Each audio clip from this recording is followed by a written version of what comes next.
Les voy a compartir entonces. ¿Dónde está mi presentación? Acá.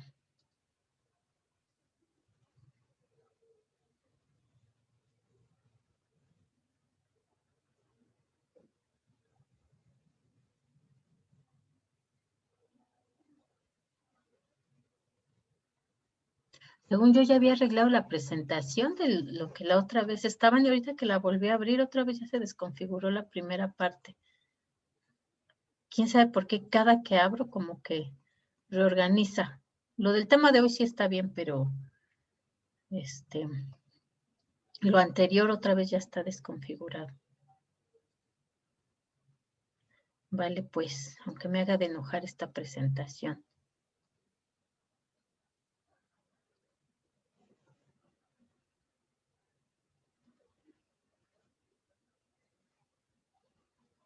Ok, bien. Les dejé también ahorita ahí que eso sí lo pude hacer, aunque no pude abrir Zoom, sí pude compartirles ahí 2 articulitos para la siguiente clase, ¿no? Para el lunes, también para que vean, ¿no? Y está interesante porque, pues justo además ya es lo que atañe a su carrera, ¿no? Entonces ahí sí espero que haya todavía más discusión sobre estos temas, ¿no? Que puedan agregar ustedes más a estos enfoques, ¿no? Que hay justamente entre lo urbano. Pero bueno, vamos a lo primero, que es justamente esta relación del hombre con la naturaleza, ¿no? Bien, pues este origen filosófico, ¿no? Que analiza justamente cómo el hombre se relaciona o percibe con la naturaleza, pues va justamente desde dos grandes enfoques, ¿no?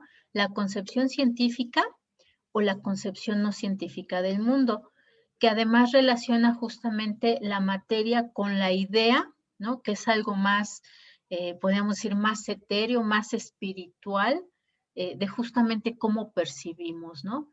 Si la naturaleza, pues obviamente se estudia desde una perspectiva o desde este enfoque científico, pues hay que aceptar la primera proposición de la filosofía de la ciencia que nos permite, pues, concebir a la naturaleza, ¿no?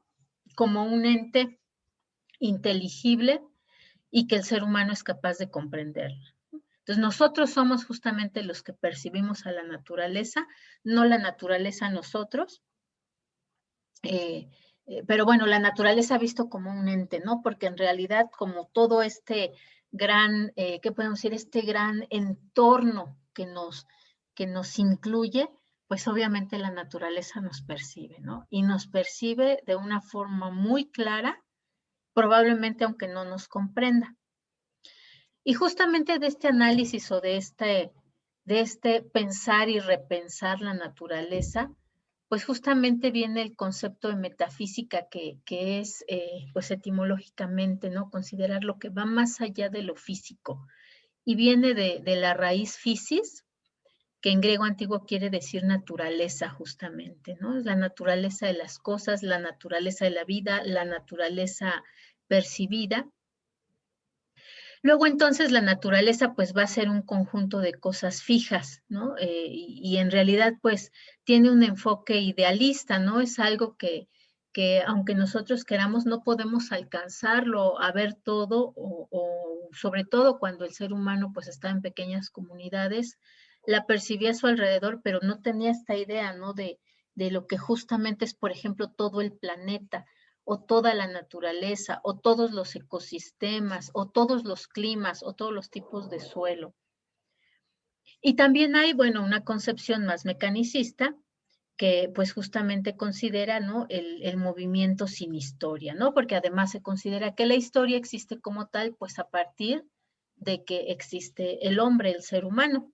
Y la naturaleza, obviamente, pues existe desde mucho tiempo antes. Es decir, el movimiento de esa naturaleza, pues existe mucho antes del ser humano.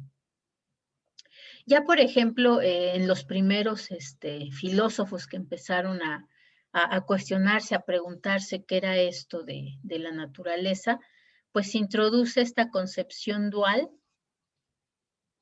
del hombre frente a la naturaleza y donde pues considera, ¿no? Como se consideraba en aquella época, que pues había un Dios creador que va a distinguir y encumbrar al hombre, ¿no? Le da este don del pensamiento y obviamente pues le dice al ser humano, ¿no? Crece y multiplícate y vas a dominar sobre todo esto que hay alrededor de ti. El hombre entonces como res cogitans, cosa pensante, frente a la naturaleza va a ser algo que se le llama como la res extensa, ¿no? Una cosa mecánica. ¿Eso qué quiere decir? Bueno, pues que entonces se va a tener este concepto de lo natural como algo opuesto a lo humano, ¿no? Es decir, el hombre es el ser pensante, el Homo sapiens, el que tiene la capacidad de modificar las cosas, ¿no? Lo natural es algo que está fijo, algo que el hombre tiene que tocar o transformar o modificar para poder llevar a cabo pues su vida, ¿no? Y cubrir todas aquellas necesidades que el hombre tiene en sí mismo. Luego entonces, este concepto, ¿no? El biocentrismo, pues ya existía también desde mucho tiempo antes, ¿no? Sobre todo en las culturas originarias. Por ejemplo, estos orígenes panteístas, pues se consideraban desde el hombre primitivo y hacían pensar que toda la realidad, pues tiene una naturaleza divina, ¿no? Es decir, no existe como tal un Dios único o personal, sino que ese Dios pues es la misma naturaleza, ¿no? Y eso se puede pues observar en diferentes culturas, ¿no? Desde el Oriente, África, los pueblos americanos, ya tenían esta concepción de que el hombre como tal estaba integrado dentro de la naturaleza, era parte de ello, era parte de esa comunidad perfecta además, ¿no? Con la misma, es decir, tenían que actuar en sintonía. Podían disfrutar de ella, pero con respeto hacia cualquiera de las criaturas creadas, ¿no? Y bueno, inclusive más bien con cualquiera de las culturas, de las criaturas existentes. Incluso, por ejemplo, particularmente en la concepción náhuatl, incluso las piedras, incluso los entes inanimados, ¿no? No solamente las plantas y los animales o los cauces de ríos, es decir, absolutamente todo merecía respeto, ¿no? Por eso es que de repente en las traducciones podemos encontrar que, por ejemplo, de repente llaman la venerable silla, ¿no? O el venerable, el equivalente a lo que sería un trono, ¿no? Es decir, absolutamente todo lo trataban con ese respeto. También, por ejemplo, pues entre las religiones animistas, ¿no? Vamos a encontrar que hay una consideración de que la naturaleza en sí misma también tiene un alma propia. Y esta alma, como tal, va a ofrecer una visión racional del mundo que va a complementarse con los modos de vida predominantes, ¿no? Justo por eso a todo lo que podía considerarse un movimiento, un cambio o un fenómeno natural, se le ofrecía o se le daba, ¿no? Esta concepción de ser un señor, ¿no? De ser un dios, de ser, era el dios trueno, el dios rayo, el dios agua, ¿no? O el dios del agua, ¿no? Que bueno, lo traducimos a Dios porque pues en nuestra concepción eso sería este equivalente, ¿no? Ellos obviamente no tenían esta misma concepción de Dios, sino que pues justamente esos eran, ¿no? Tenían un alma propia y también a su vez esa alma propia era la que decidía cuando, por ejemplo, llovía, cuando había truenos, cuando era época de secas. Por ejemplo, en el caso del budismo, se considera que el bosque en sí mismo es un organismo único y tiene es una fuente de bondad, ¿no? No va a solicitar nada a los seres humanos y en sí mismo protege a los seres, ¿no? A los animales, a las plantas, a los seres humanos e incluso pues también protege a las personas, ¿no? Porque es su fuente de alimentación, de resguardo. Y bueno, hay un proverbio, ¿no? Que dice esto, ¿no? El bosque es un organismo único y es fuente de bondad, protege a todos los seres dándole sombra incluso al leñador que con su hacha lo destruye. Hay también, por ejemplo, esta otra frase, ¿no? Que dice, llegando el caso, un Vishnoi tiene que ofrecer el sacrificio de su vida para proteger a los animales y a los árboles, ¿no? En estas culturas quechuas, ¿no? Que se encuentran en Sudamérica, tanto en Chile como en Perú, ¿no? Aquí tenemos lo de, ya saben, ¿no? Las marcas de Nazca, y aquí debe de ser la isla de Tierra de Fuego, ¿no? Donde están estas grandes cabezas. Luego entonces, bueno, eso era como en las culturas más antiguas, ¿no? Después llega pues justamente el antropocentrismo, donde pues derivado de esta comprensión de que Dios le dio al hombre y le entrega la administración de todo lo natural para que domine sobre ellos y los someta, y además para que pueda hacer o sacar provecho de todo aquello que ha sido creado, pues entonces se coloca al ser humano, ¿no? Como responsable del cuidado y del usufructo del aprovechamiento de la naturaleza, ¿no? Es decir, ya le ha sido concedido ese don o le ha sido dado ese permiso y lo coloca justamente al hombre en el centro, ¿no? Tú eres el que decides lo que puedes hacer con la naturaleza y puedes servirte de ella para satisfacer las necesidades tuyas y de tu familia, ¿no? Y justo, ¿no? Aquí se dice, bueno, esta victoria es una frase, ¿no? Que hay en un libro que se llama Raíces Históricas de nuestra crisis ecológica, de Lynn T. White, que nos dice, la victoria del cristianismo sobre el paganismo constituyó la más grande revolución psíquica de nuestra historia cultural al destruir el animismo pagano. El cristianismo hizo posible la explotación de la naturaleza en una forma indiferente a los sentimientos de los objetos naturales, ¿no? Ya no se consideraba obviamente que tuvieran sentimientos, que tuvieran un alma, entonces se le podía dominar de cualquier forma. Y en realidad, aunque obviamente cambia este concepto, no ahora es antropocentrista centrado en el ser humano, en realidad pues todavía en aquellas épocas, ¿no? Cuando surge el cristianismo, pues no había en sí mismo como grandes problemas ambientales, ¿no? Aunque sí había esta concepción de la dominación, eh, pues todavía la población no tenía las tecnologías que les permitían estos impactos, pues tan fuertes como actualmente, ¿no? Sin embargo, incluso los grupos que tienen, por ejemplo, que conservan estas concepciones, cristianas, pero ¿cómo podemos decirlo? Cristianas ortodoxas o cristianas fundamentalistas que todavía se acercan mucho a estas formas de vida, que podemos decir antiguas, ¿no?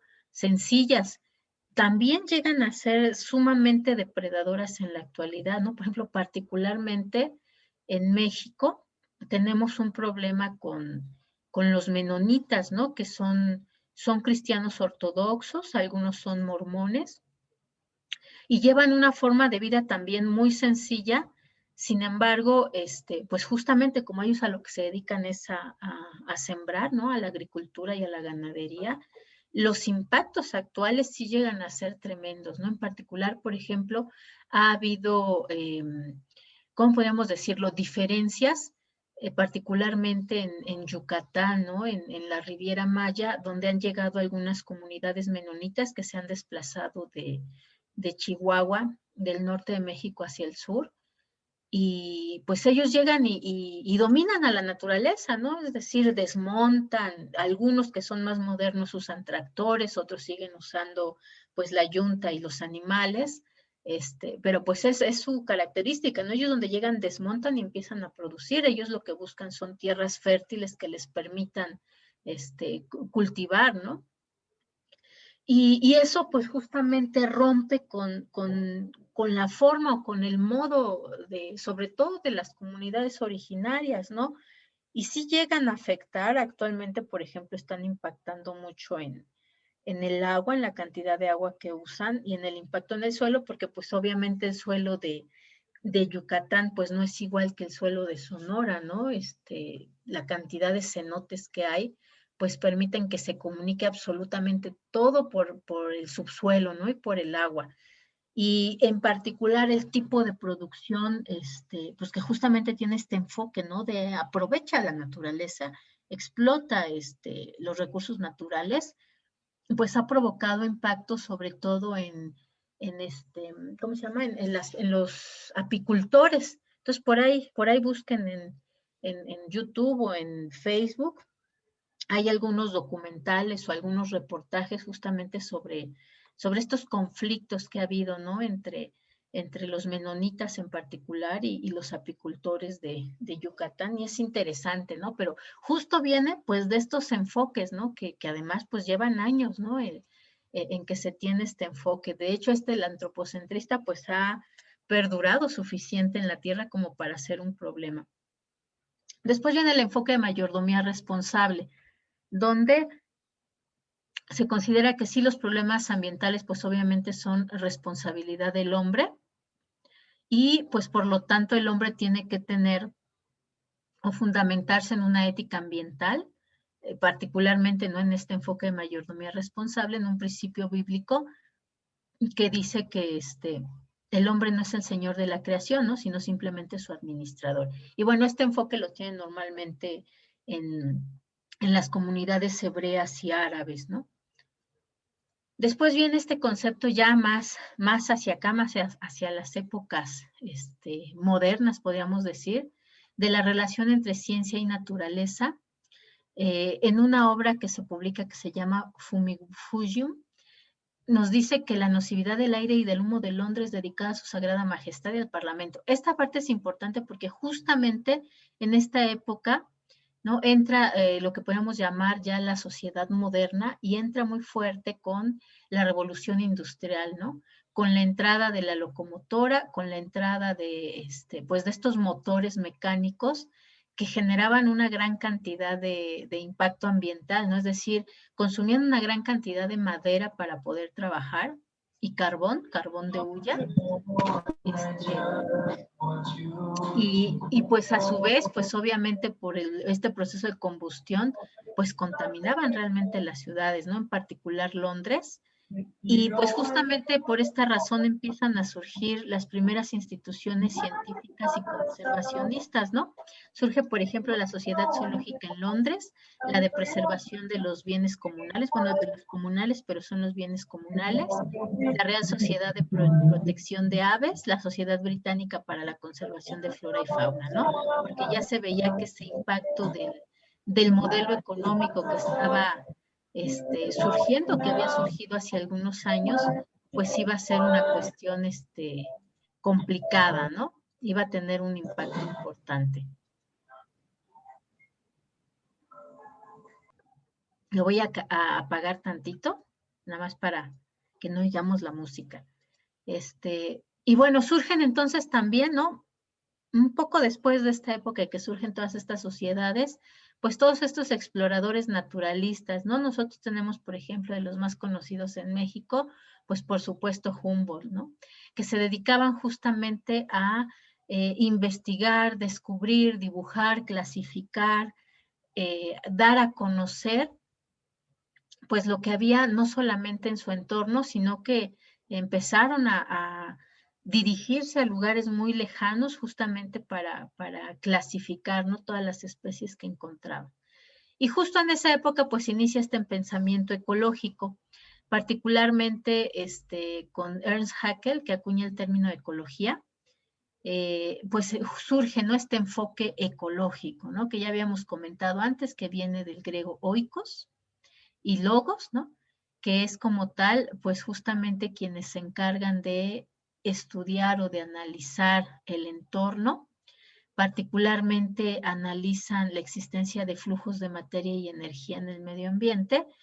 Y en esa época también, por ejemplo, Federico Engels, particularmente en su dialéctica de la naturaleza, pues nos habla, ¿no? De que las mismas leyes que dominan como tal la historia, pues se van a encargar también de dominar la naturaleza. Y entonces empieza el estudio a través de los procesos, ¿no? Es decir, el funcionalismo. ¿Cuáles son sus funciones como tal de existir, tanto de los procesos sociales como de los procesos naturales?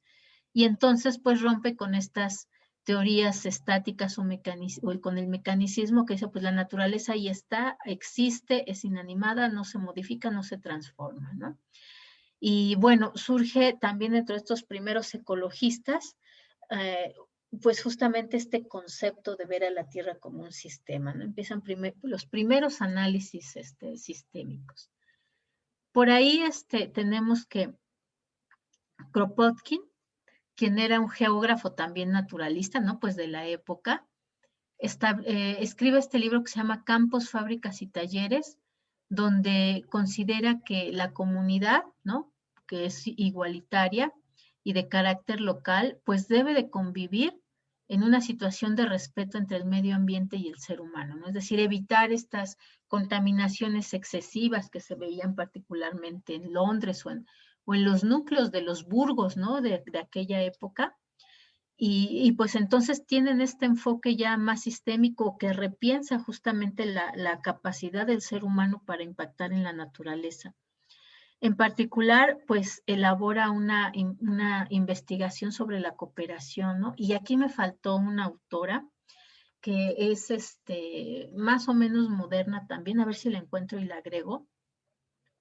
Y justamente empiezan a desarrollar este enfoque, ¿no? Porque veníamos de los naturalistas, en particular Darwin, ¿no? Pues que establece su concepto de, ¿cómo se llama? De que pues el que va a perdurar pues es el más fuerte en la naturaleza, ¿no? Y ellos pues empiezan a observar dentro de este enfoque de sistemas que en realidad más bien los ecosistemas funcionan con un enfoque cooperativo más que con un enfoque competitivo, como lo planteaba Darwin. Y pues dicen, bueno, ¿no? O sea, todos los seres vivos entre sí cooperan, ¿no? Con ese entorno natural para permitir la coexistencia entre ellos y para continuar la vida. Y particularmente, pues en Francia, Élisée Reclus desarrolla esta obra del hombre y la tierra y el arroyo y la montaña. Él se considera el padre de la geografía humana y económica, ¿no? Porque justamente va a buscar otra vez unir, analizar esta relación que hay entre el hombre y la naturaleza. Luego entonces, pues de estos ecólogos y naturalistas, pues viene un enfoque que se le llama romántico, ¿no? De la conservación de la naturaleza, porque pues obviamente como en esta época se da este gran movimiento imperialista, ¿no? Y que ya empieza a establecerse en todos los países del mundo el sistema capitalista, pues entonces empieza el mismo modo de producción a cundir a todo lo largo del globo y empiezan obviamente las afectaciones ambientales en cualquier lugar que pretende desarrollarse económicamente, ¿no? Particularmente, pues Estados Unidos, ¿no? Se da este proceso de imperialismo, ¿no? Con las fases de expansión y colonización, que una vez incorporados estos avances tecnológicos de la revolución industrial, pues entonces empieza a impactar también de forma importante en el entorno, ¿no? En los ecosistemas. Y contra podríamos decir, esta expansión, esta devastación ambiental, pues entra justamente un enfoque biocéntrico que va a decir que como tal entonces es necesario proteger, cuidar y conservar a la naturaleza, ¿no? Se crea, por ejemplo, el Parque Nacional de Yellowstone en 1872, que establece una reserva forestal en 1888, se crea la National Geographic Society, en 1892 el Sierra Club, que como tal eran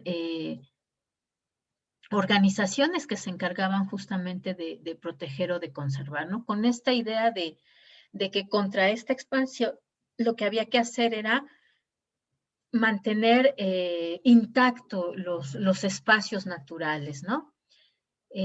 Más adelante entonces, pues se desarrolla esta visión más utilitarista de conservación de la naturaleza. Se promulga la ley Lassie en 1900 que prohíbe el comercio de especies cazadas ilegalmente, ¿no? Nace la Asociación del Bisonte en Estados Unidos, se crean los parques naturales, es decir, empieza a cundir este enfoque de conservar los recursos naturales, ¿no? Y conservarlos también con la idea, pues, de permitir que puedan seguir siendo utilizados. Por otro lado, por ejemplo, en particular en la escuela soviética, pues se crea esta nueva área del conocimiento que se encarga de gestión y planificación del territorio, pero con el enfoque de explotar los recursos como tal, ¿no? Es decir, aprovecharlos. Más adelante, ya en el siglo, bueno, a partir de 1900, ¿no? Es un enfoque, un periodo largo, ¿no? Particularmente todo el siglo, pues se da este enfoque de biofilia, ¿no? Hay un enfoque ético y estético de la naturaleza que justamente surge de este enfoque conservacionista y particularmente pues empieza a desarrollar la biología de la conservación, donde lo que buscan es la preservación de los organismos, ¿no?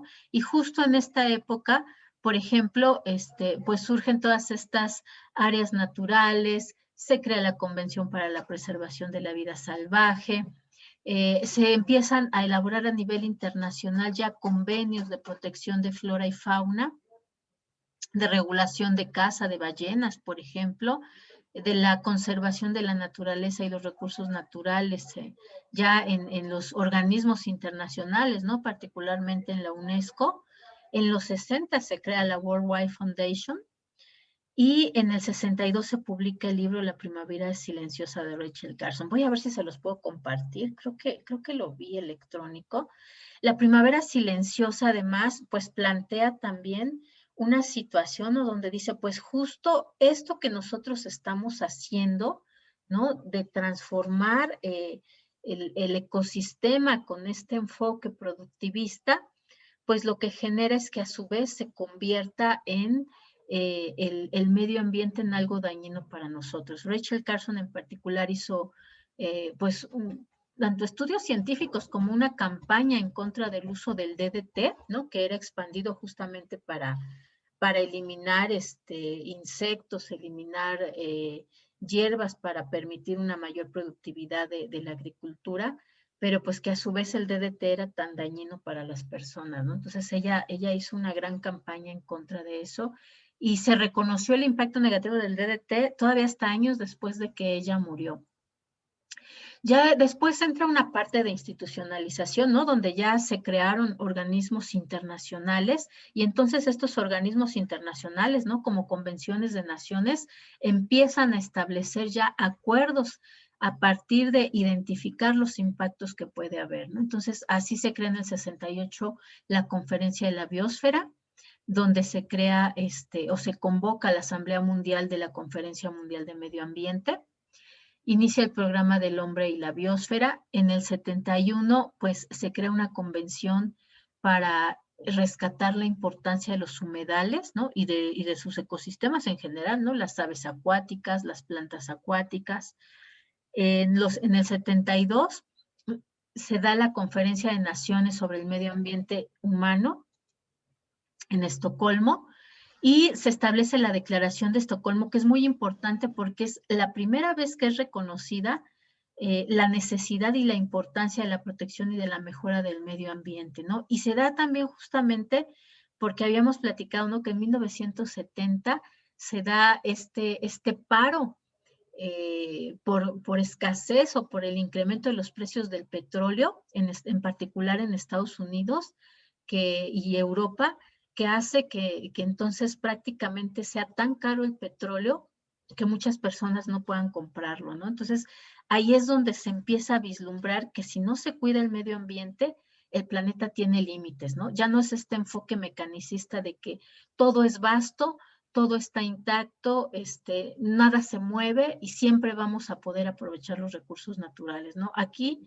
pues como un golpe justamente al desarrollo del modelo capitalista, pues entonces se dan cuenta que no, que el planeta sí tiene límites, ¿no? Y por eso es que se crean estas convenciones internacionales justamente para buscar proteger el medio ambiente, ¿no? En el 72 particularmente se crea el Programa de Naciones Unidas por el Medio Ambiente, el famoso PNUMA, y se publica este documento, ¿no? Los límites del crecimiento, que justamente se basa en eso, ¿no? Y también, bueno, habíamos platicado que también en este efecto, en este impacto que se empieza a ver por la lluvia ácida en Europa. Profesora, sí.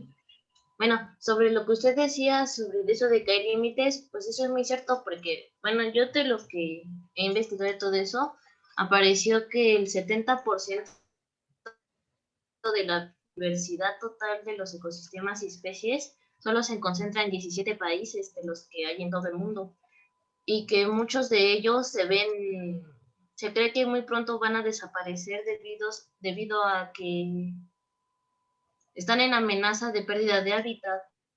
Entonces, bueno, por ejemplo, aquí en México, como México es el cuarto país en biodiversidad, ahorita lo que se está haciendo es llevar a cabo bueno, ¿cómo se dice? Se están intentando implementar diferentes programas Ajá, sí. para proteger la biodiversidad, ya que, bueno, la biodiversidad lo que hace es un elemento clave para el bienestar social y también nos brinda beneficios directos e indirectos a la sociedad, ya que pues podemos destacar que en nuestra alimentación, pues más del 80% de nuestra dieta se compone de plantas y la mayoría de la gente o gran cantidad de población utiliza la medicina tradicional y algunas de estas plantas también se extraen para hacer fármacos.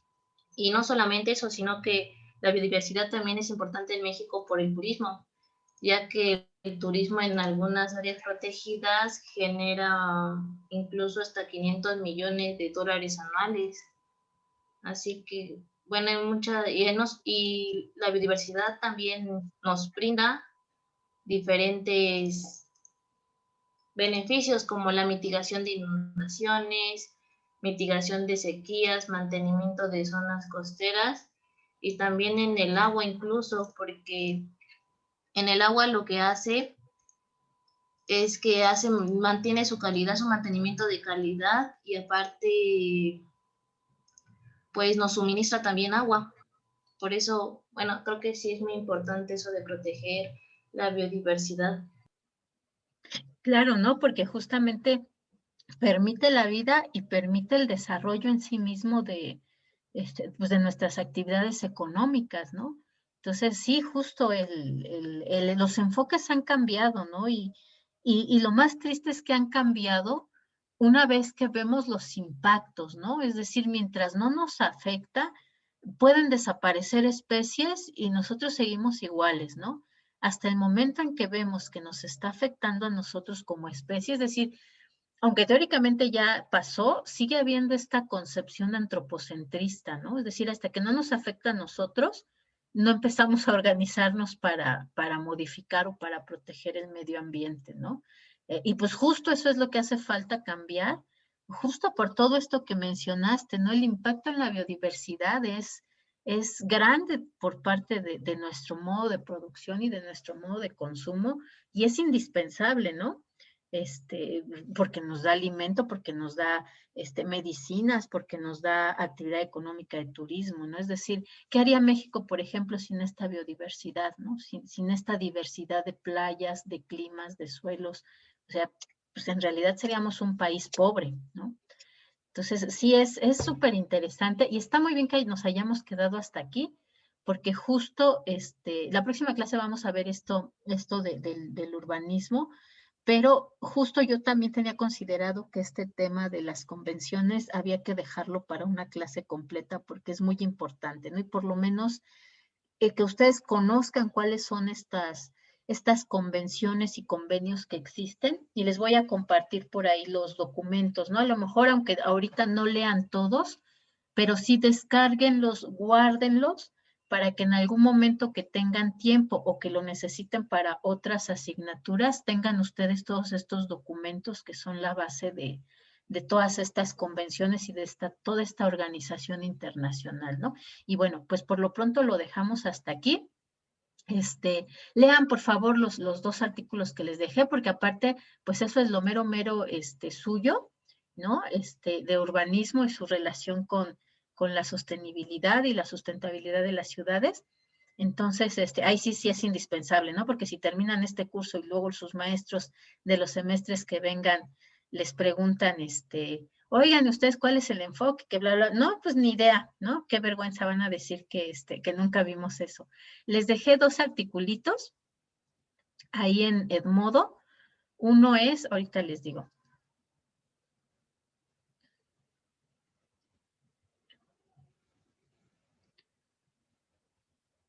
No sé qué hice.